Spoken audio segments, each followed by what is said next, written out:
7 తారీఖు నాడు తెలంగాణ ఉద్యమానికి వేదికైన తెలంగాణ ఉద్యమానికి ఊపిరి ఇచ్చిన ఉస్మానియా యూనివర్సిటీకి 7 తారీఖు నాడు మనం వెళ్తున్నాం.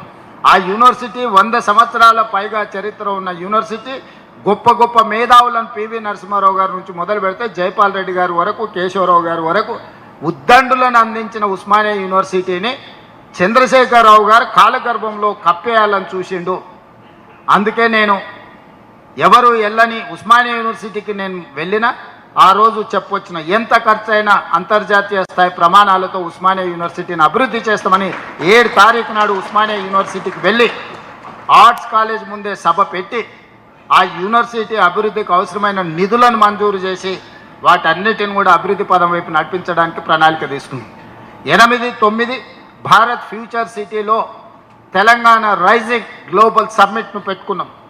8 తారీఖు రోజు 1 గంటకు సంబరాలు ప్రారంభమై మనం మొదటి రోజు మొత్తం సంక్షేమ పథకాలు ఏ విధంగా అమలు చేసినాం, 2 సంవత్సరాల పరిపాలన ఏ విధంగా జరిగిందో చర్చలు పెట్టి